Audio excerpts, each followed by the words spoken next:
Responsible citizen হিসেবে যেটা law of the land যেটা হওয়ার কথা আমি সেটা ফলো করলাম এবং যা যা নথি দরকার নিজেকে প্রমাণ করার জন্য কি আমি এই শহরের নাগরিক এই রাজ্যের নাগরিক সেটা আমি করলাম।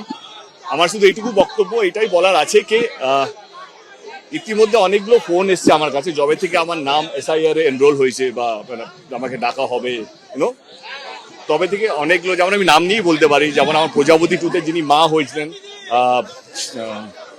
তিনি আমাকে ফোন করলেন করে বললেন কি সে একবার ফর্ম ফিল আপ করতে এসে 3 ঘন্টা হ্যারেস হয়েছে, তা একা থাকেন, তার বোনও একা থাকেন, তারা সিনিয়র সিটিজেন। আমার মনে হয় কি যেহেতু আমাদের দেশে সবচেয়ে বড় উৎসব হচ্ছে নির্বাচন এবং পৃথিবীর সবচেয়ে বড় ডেমোক্রেটিক কান্ট্রি হচ্ছে ভারতবর্ষ। এর আগেও ভারত লাইনে লেগেছিল, ইন্ডিয়া লাইনে ছিল যখন নোটবন্দি হয়েছিল, যখন পুরো দেশ লাইনে লেগেছিল তখন আমি সেটাকে সাপোর্ট করেছিলাম। কোথাও যেন আমার মনে হয়েছিল যে না, এটা দেশের ভালোর জন্য, কালো টাকা কোথাও যেন চলে যাচ্ছে, তখন দলের একটা আলাদা নিয়েছিল। আমি নিজে হেডলাইন দেখলেই বুঝতে পারবেন তখন আমার মনে হয়েছিল ঠিক, কিন্তু আজকে মনে হচ্ছে কি না, এইটা যারা সিনিয়র সিটিজেন বা যারা অসুস্থ তাদেরকে আমার মনে হয় কি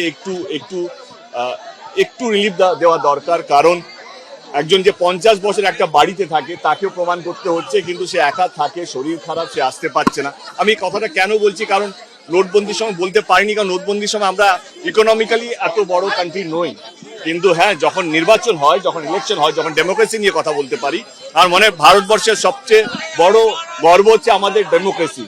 সেইখানে আমার মনে হয় কি নির্বাচন কমিশনকে একটাই অনুরোধ, দেব অ্যাজ এ সাংসদ হিসেবে নয়, দেব মানবিক কমন ম্যান হিসেবে মানবিকতা কারণে আমি জাস্ট এইটুকু অনুরোধ করতে চাই নির্বাচন কমিশনকে, কে যেহেতু আমাদের দেশটা বৃহত্তম একটা ডেমোক্রেটিক একটা দেশ, নির্বাচন একটা উৎসব, যারা নির্বাচনে পার্ট নেয় তাদের কাছে একটা গর্বের ব্যাপার। যা আমি ভোট দিয়েছি, এখানে জ্যান্ত মানুষকে মৃত্যু ঘোষিত করানো হচ্ছে।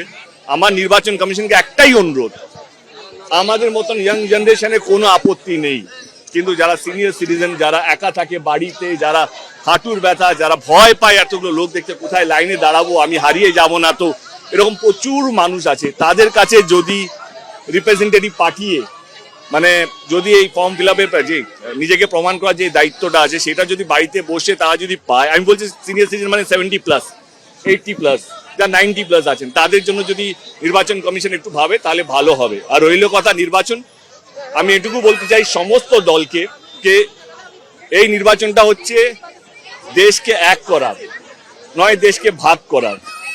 আমি চাই যে সমস্ত দল, তাদের নেতারা মানুষকে এক রাখার বার্তা যেন দেয়। এমন কিছু না হয় যাতে আমাদের রাজ্যের নামটা খারাপ হোক, কারণ এই রাজ্যটা দেশের বাইরে নয়, রাজ্যের নাম খারাপ মানে আমাদের দেশের নাম খারাপ। একটা রেসপন্সিবল লিডার হিসেবে যা যা করণীয় সেটা আমার মনে হয় কি নির্বাচন আসছে, সমস্ত দল যেন তাদের রিপ্রেজেন্টেটিভকে এইটুকু যেন বলে কি যাই হোক না কেন আমরা আমাদের রাজ্যের নাম বা আমাদের দেশের নাম যাতে খারাপ যাতে না হয়, আর মানুষ যেন এক থাকে, এই বার্তা যেন তাদের কথাবার্তার মধ্যে যেন থাকে। ফর্ম যেভাবে এসছে আমরা ফিল আপ করেছি, তারা তাদের মনে হয়েছে, আমি কাউকে দোষারোপ করছি না কি এটা নির্বাচন কমিশনের ভুল বা এটা দেবের ভুল। আমি এটুকু বলতে চাই কি এর আগে আমি 2014 থেকে ভোট দিতে শুরু করেছি, 11 থেকে, তার মানে কি আমার 3টে ভোট কি ভ্যালিড হয়ে গেল? যারা 2011, 14, 16, 19, 21, 24-এ ভোট দিয়েছে তারা কি তাহলে আনভ্যালিড হয়ে গেল? তো সেটাই মনে হচ্ছে কি নির্বাচন কমিশন নিশ্চয়ই কিছু একটা ভাবনা চিন্তা করছে। এটা ভুল না খারাপ, আমার দলের স্পোক পারসন এবং কালকে দিদিও ফেসবুক লাইভ করে বা বলেছেন।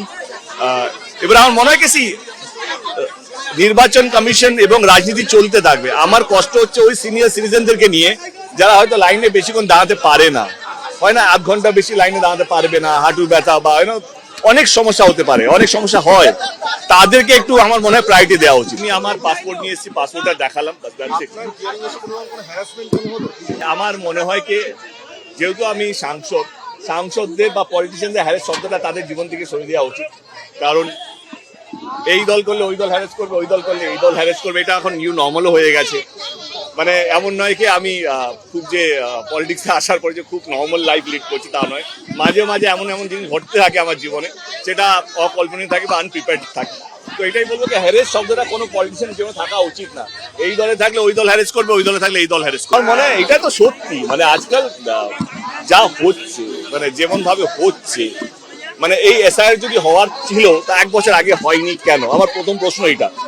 যদি এসআইআর হওয়ারই কথা, ইলেকশনের 2 মাস আগে যে নিজেকে প্রমাণ করতে যদি কারো 3 মাস লাগে, 2 মাস লাগে, সেটা কেন ইলেকশনে 1 মাস আগে এটা শুরু হবে? আমার প্রথম প্রশ্ন, এসআইআর যদি লাগু হওয়ার কথা তাহলে 1 বছর আগে শুরু হয়নি কেন? কারণ সবাই জানে বাংলায় নির্বাচন 2026-এই হবে। এপ্রিল মে মাসে ফেজগুলো শুরু হয়ে যাবে, 5টা 6টা 7টা যতগুলো ফেজ হবে না কেন, সেটা তো আমরা জানি। জুন থেকে মের মধ্যে আমাদের রেজাল্ট ডিক্লেয়ার করতে হবে। এসআইআর যদি শুরু করারই কথা ছিল তাহলে 1 বছর আগে থেকে শুরু হলো না কেন? এটা আমার প্রথম প্রশ্ন নাগরিক হিসাবে। সাংসদ দূরের কথা, আমি টিএমসির সাংসদ বা আমি একজন রাজনীতিবিদ সেটা দূরের কথা, আমি বিজেপি থাকি বা টিএমসি থাকি বা সিপিএম থাকি বা কংগ্রেস থাকি, সেটার থেকে ঊর্ধ্বে হচ্ছে যদি এসআইআর শুরু করার কথা ছিল তাহলে 1 বছর আগে শুরু হলো না কেন? এত কম টাইম, শর্ট নোটিসের মধ্যে যারা প্রমাণ করতে পারলো যারা। এখন আরেকটা জিনিস, এটা ঠান্ডা, এই ঠান্ডার মধ্যে আমার কাছে এই মেসেজগুলো এসছে যে এত ঠান্ডার মধ্যে কি করে যাব, এই হচ্ছে, এইটাও একটা বিষয়। তো যারা প্রমাণ করতে 1 মাস দেরি হবে তাদের নাম উঠবে না। আমার মনে হয় এইটা ইলেকশন কমিশনারকে বিনীতি মানে জোড়হাত করে অনুরোধ করলাম যে এইটা সিনিয়র সিটিজেনকে নিয়ে একটু ভাবুন, তারা যেন বাড়িতে বসে, কারণ তারা অনেক সময় লাইনে অনেকক্ষণ দাঁড়াতে পারে না, তাদের পায়ে ব্যথা, সিঁড়ি চাপতে পারে না, ভয় লাগে এত ভিড়ের মধ্যে কোথায় লাইন লাগাবো, লোকে হাসবে কি না, হয় না?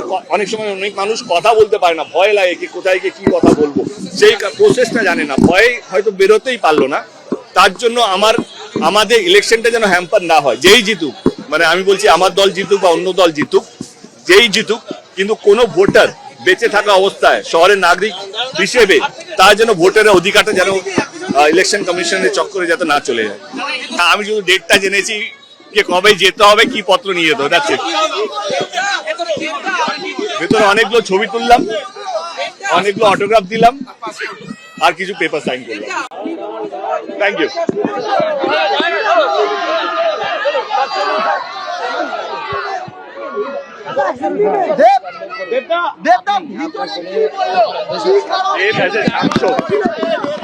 আমি চাই, আমি জানি আমার দল জিতবে। দেব অ্যাজ এ মানুষ, যখন আমি লাইনে দাঁড়িয়েছি আমি সাধারণ মানুষের কথা ভাবছি, কে তাদের কোনো দায় নাই কে জিতবে, তারা যেন হ্যারেস না হয়, তারা যেন মানে তাদেরকে যেন প্রমাণ করতে এইটা না হয় 2 মাস লেগে গেল তখন নির্বাচন শেষ হয়ে গেল। আমি তাদের হয়ে কথা বলছি।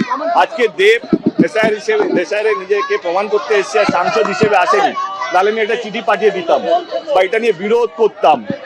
জবে থেকে নোটিশ এসছে আজ অব্দি একটা কথা আমি এর আগেন্সে বলিনি। আমি সবসময় বলে গেছি ল অফ দ্য ল্যান্ড আমি ফলো করবো, যেটা নিয়ম সেটা ফলো করবো, এবং আজকে আমি তাই করছি।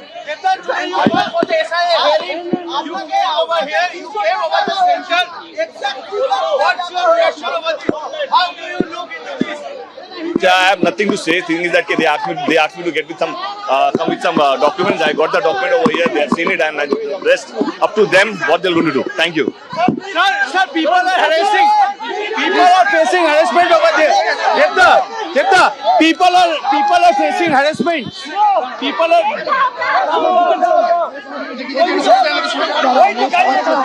Devta, people are facing too much harassment over the SIR hearing.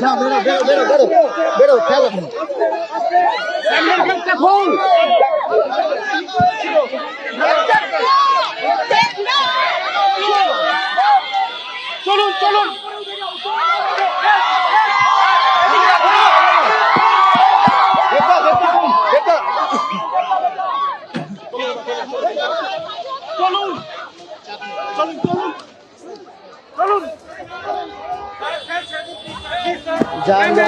যান এবিপি আনন্দ, এগিয়ে থাকে, এগিয়ে রাখে।